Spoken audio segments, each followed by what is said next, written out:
So before we get started, a warm welcome, obviously, Dennis Katri, to both of you. The topic for the next session is around stakeholder management, creating buy-in and support at all levels.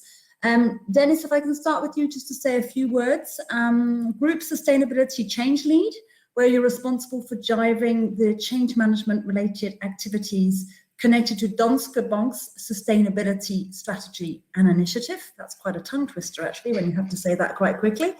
And when you're not looking after your family and enjoying some downtime with your loved ones, clearly professionally, you've created a global and group-wide change management community in Danske Bank with more than 300 practitioners, something I'm sure you're very proud of.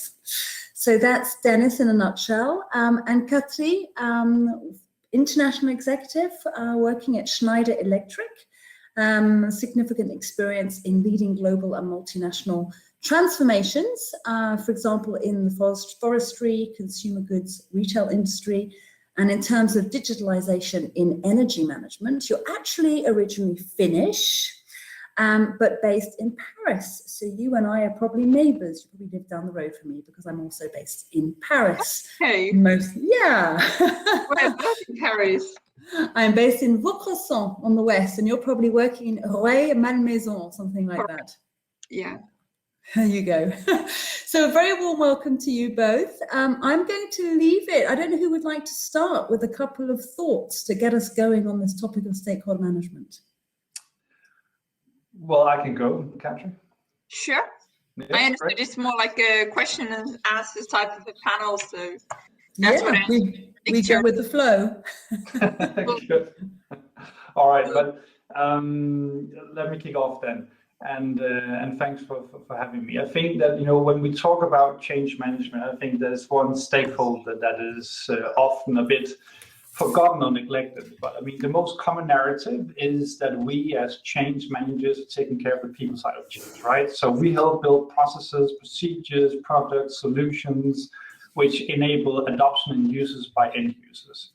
And quite often that narrative, there is such a strong focus on the end game that we must develop products supported by the fields of neuroscience, behavioral design, that we sort of tend to forget what I think is the most important element when working with change and stakeholders, which is ultimately the mobilization of your stakeholders. And that's also quite often the tricky part, because mobilizing stakeholders often requires more than what tools and templates can support you with. And to me, that's sort of the true meaning of the people side of change as a change manager. So this is where you are being tested on your actual people skills, such as one, are you able to speak the language of a leader, of a back office employee, the IT colleague, the front office advisor, and so on? And are you able to relate to their reality and the challenges that they are facing and translate that into drivers that can support your project? And thirdly, do you set enough time aside to actually mobilize each key stakeholder in the pace that is required for them to feel listened to and understood, so you can establish those positive relationships which are built on trust and a shared understanding.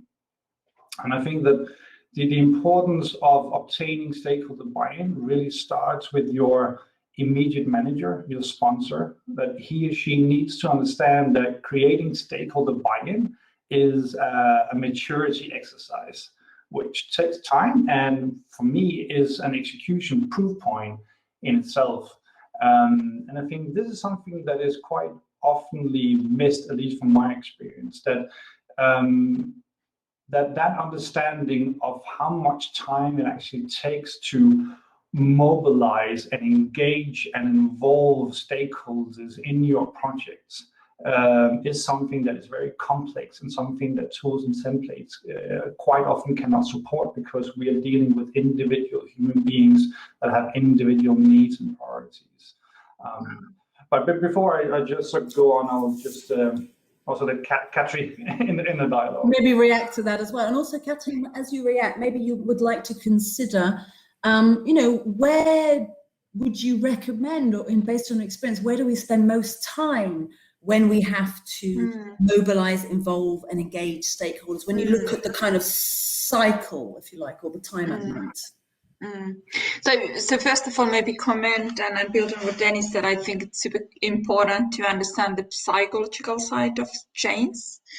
And with that, so even though when we aim to engage with the different stakeholders at different levels of the organization, especially when we discuss a global transformation, global change that we want to globally deploy, that has oftentimes been invented in the headquarters.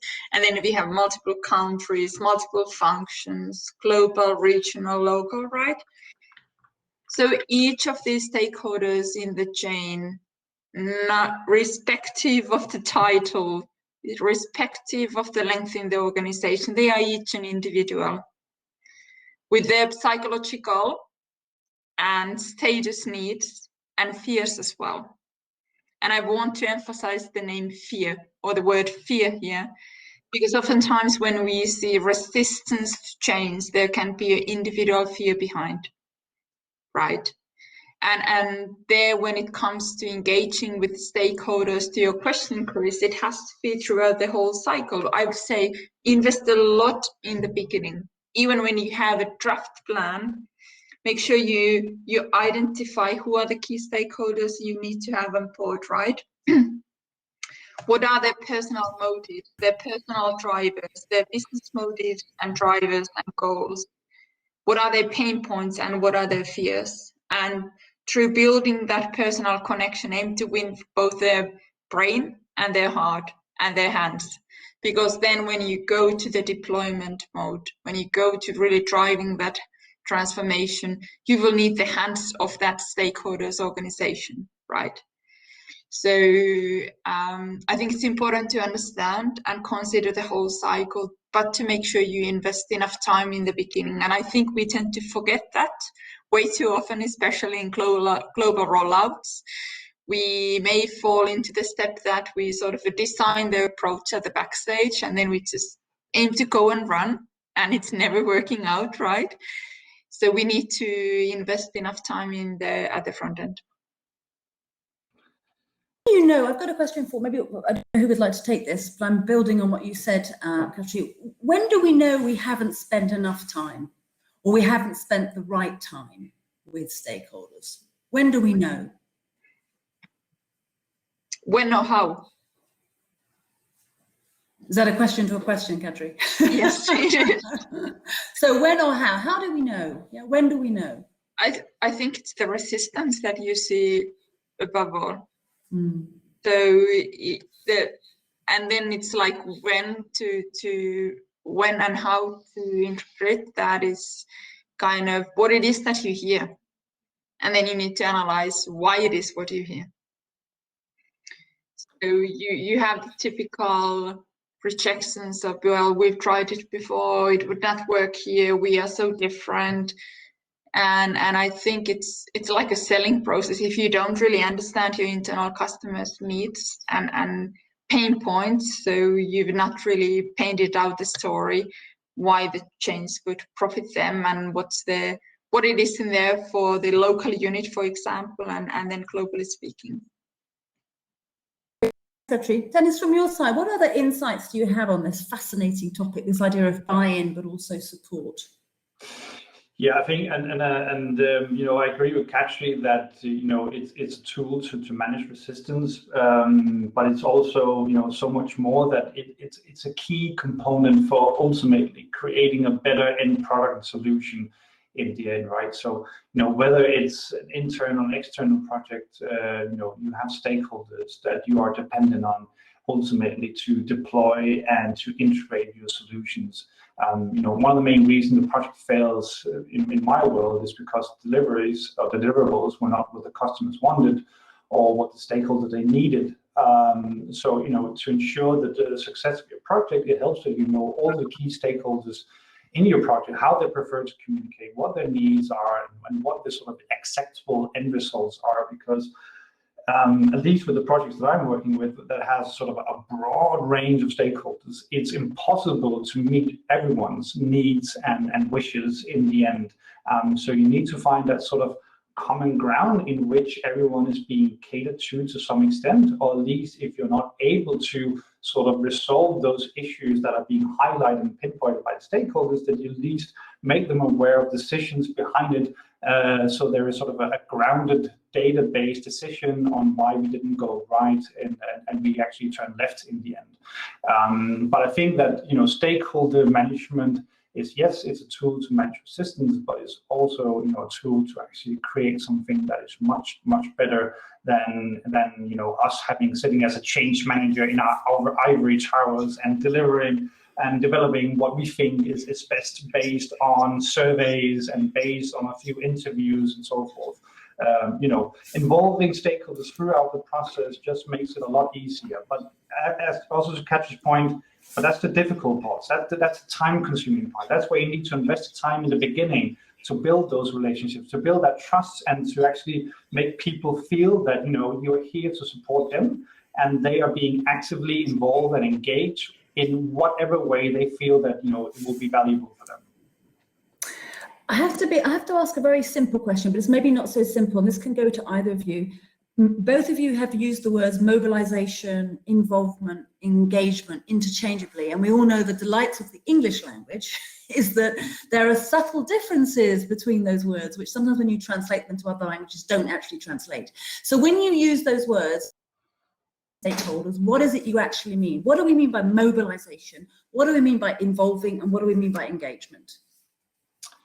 Well, I mean, from my point of view, I mean, there are like four key, you could say, areas or categories that are important that stakeholders, they provide in terms of them being mobilized and engaged. So one is that, you know, obviously they provide expertise. So stakeholders, they have a wealth of knowledge about current processes, historical information, industry insight. You know, many of these stakeholders have been in the company for ages and much longer than us as project managers or change managers. So all that wealth of insight and knowledge they can bring into the project that you don't need to spend time on investigating and sourcing for, you know, just speeds up your processes and your development of your end product. And then I think, you know, it's also about them actually helping to reduce and uncovering risk. You know, the more that you engage and involve stakeholders, the more you reduce and uncover risk in your project. So when discussing initial requirements, project needs, constraints, stakeholders, they might bring up issues and concerns that you never thought about. So they are uncovering the risk, and they are, you have sort of a collaborative approach of discussing a plan to mitigate these risks together with them before the issues arises.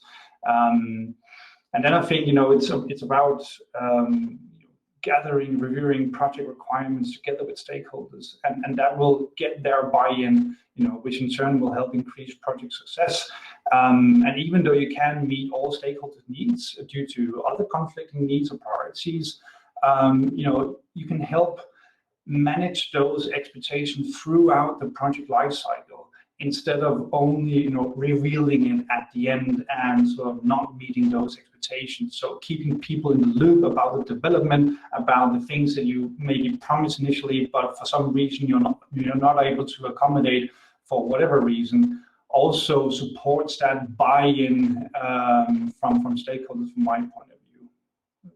Okay, Katri, anything else you want to build on there, or any other insights you'd like to share from your background? Yeah, brilliant insights from Dennis. I can only support that.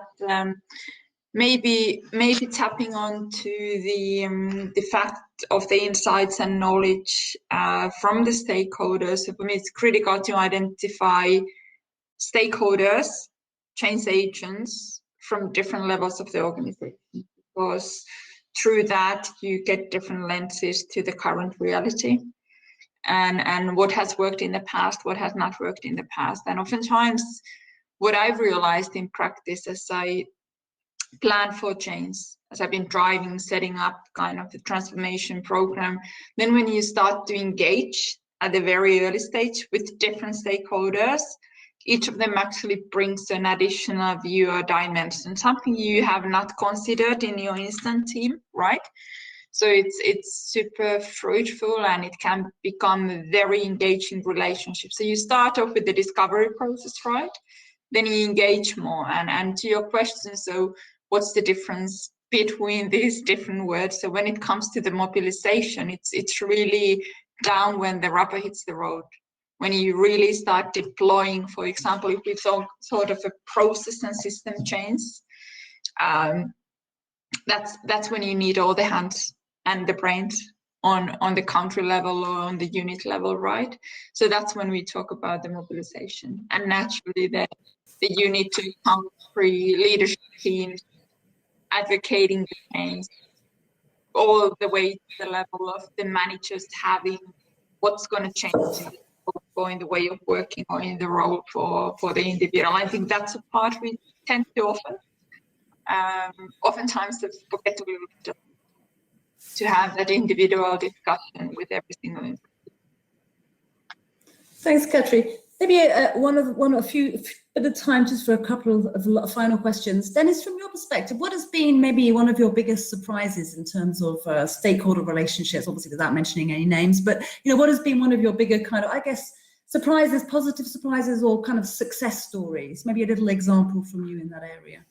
Yeah, I mean, I think the most positive surprises is also what you alluded to, Katri, is that often when we work in these bigger transformational projects, resources are often what we are struggling with, right? Getting enough hands on deck to actually fulfill the deadlines and requirements. And I think that sort of mobilization, again, just using that word, of stakeholders really can create that momentum, can create that traction that you wouldn't be able to just by utilizing the existing project resources.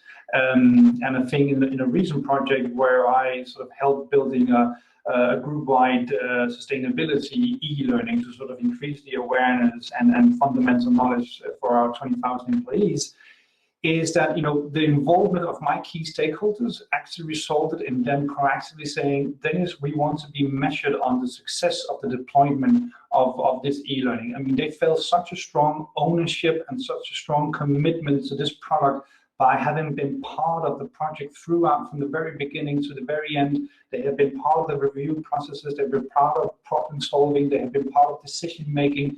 They've been part, they have been equally important part as me as a project lead throughout the process. Complete transparency and complete ownership of the different items throughout the process, and that sort of sparked that natural, in the end, ownership commitment for them actually driving the product throughout the organization.